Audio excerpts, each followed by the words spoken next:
Hello everybody, Christopher Beast here, and I'm back for yet another video. So, last video where I left you off, we had started our invasion into Russia.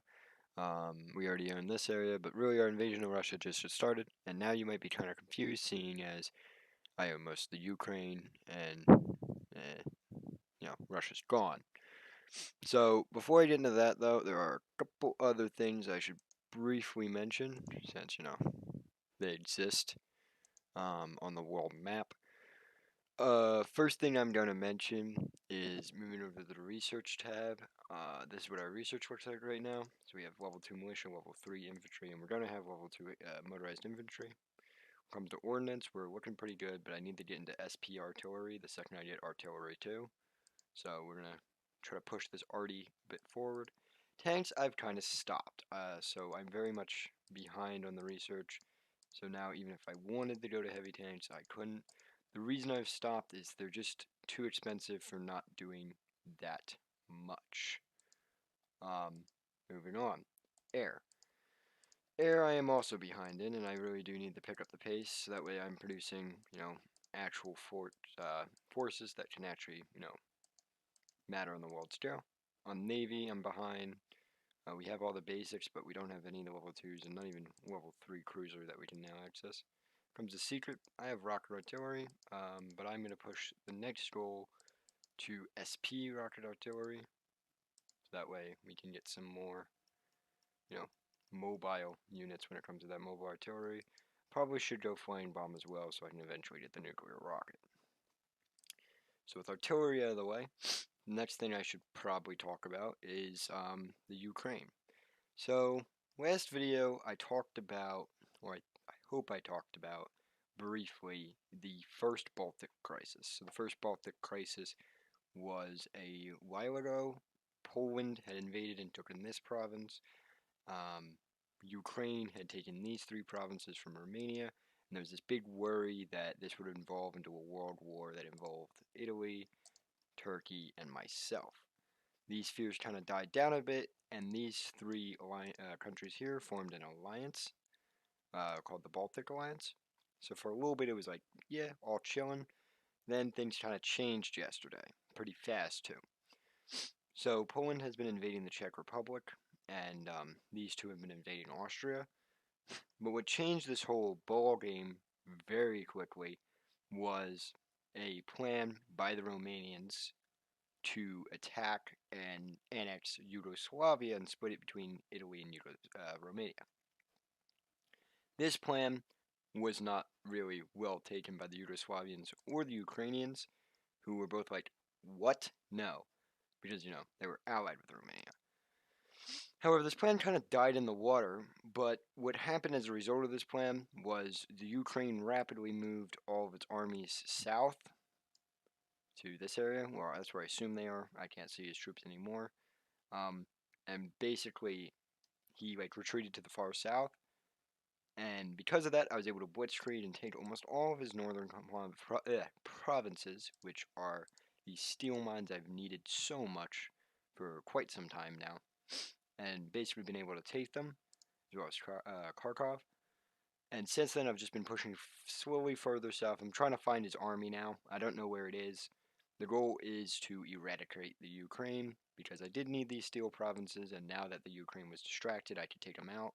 Especially since they left the coalition with Romania, wiping out the Ukraine is not going to be hard. Moving on to our next child in the room, which is the Cossacks. So the Cossacks were kind of the next target after the Russian Empire. I mean, anyone can see that.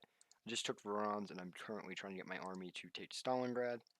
And then following that, there is plans to cut the Caucasus in half between me and Turkey, and hopefully Ukraine will be dealt with by that point. So we have a nice amount of land on the Black Sea. In other news, I guess I should pull open a newspaper and show you some things. Alright, so now that we're in the newspapers, scrolling down, we can now see most deadliest wars. So I wrote a report of how many casualties in thousands were taken by whatever countries, and which wars resulted in the most casualties for both sides combined. The most deadly war in the world so far has been the American-Canadian War. I briefly talked about it last episode. My Russian Civil War, which was me versus the Russian Empire. Second deadliest, well, actually, it's the third. Second deadliest war is up here, the French Divisionary War, which I will show you in a second. Moving down, we have the Spanish-Moroccan War is the fourth most deadliest, and the fifth most deadliest being the Spanish-Portuguese War. Moving over to the French Divisionary War, Italy, Spain, and the UK have cut France into three. Looks like the Italy got the most out of this, but really the goal was division of France between these world powers, and it resulted in a lot of deaths very quickly, as France is pretty powerful. I should also briefly touch up on the fact on who has how many points right now. I'm at 140. Italy's at 110. Spain's at 100. My ally, the USA, or Rex, is at 100. Finland's at 80. Sweden, my last ally, is 70. And Turkey is 70. And everything under that is just tiny countries. The goal is to, of course, win. And in case you're not familiar, to win in Call of War, you gotta dominate 65% of the map as an alliance, which is 904 points. I can also win alone with 626 points, but I highly doubt that will be occurring. If you're curious how many points I'll probably be getting today, I'll be getting bronze, so 10, 20, well, hopefully 20, and then 30. So not that big of a jump today, at all, really. Just kind of a shame, but, you know, some days you do better than others. And, yeah. So, I'll see you guys again. Alright, everybody. So, it is now the morning of day 5. Day 5 hasn't actually started yet. We're still on day 4. So I just want to talk about what's going on. So we have kind of completely obliterated the Ukraine. Nobody really cared about them anyway. So I think everyone's pretty happy that they're gone. We destroyed the Cossacks, and now we're beginning our war against the Caucasus.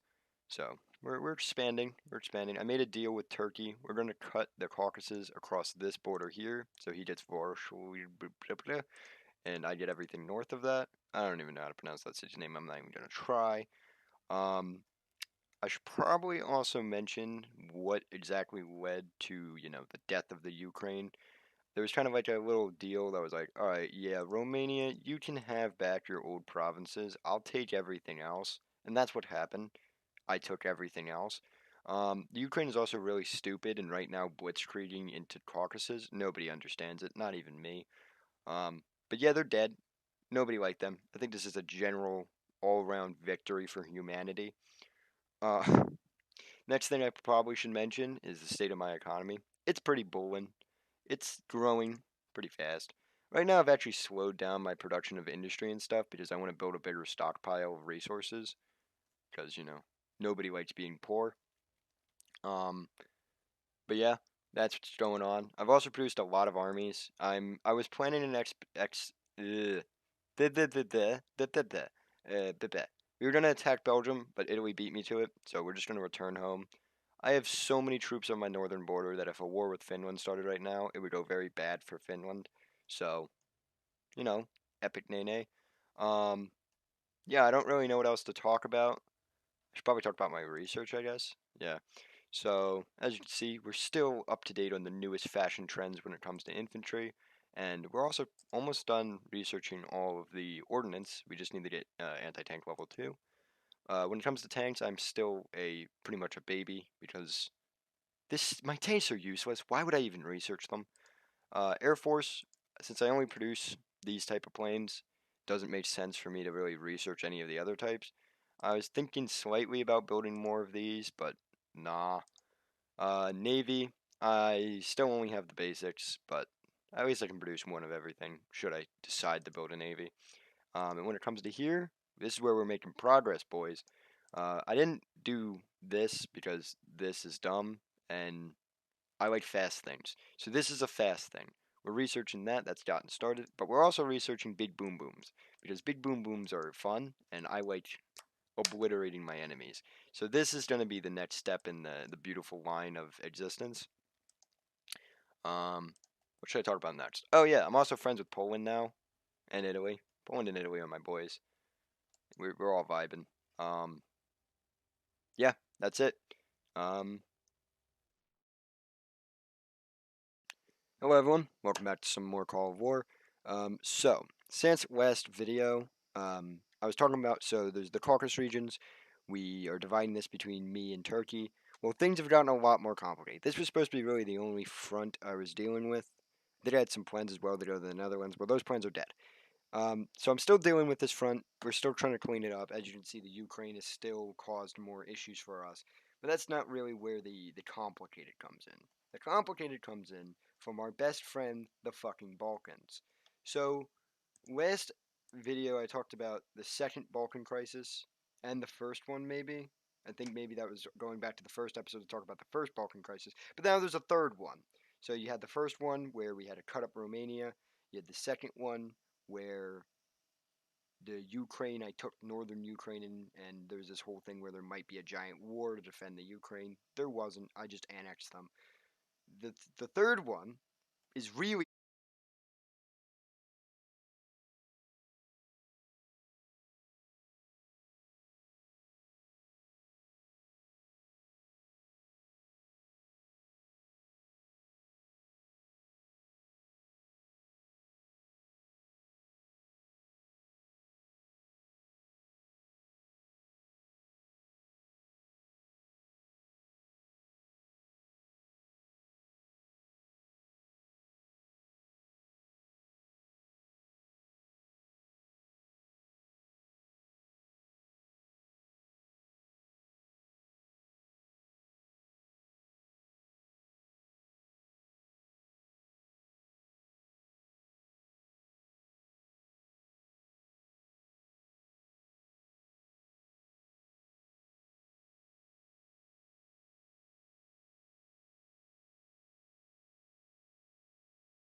This is Chris from the future.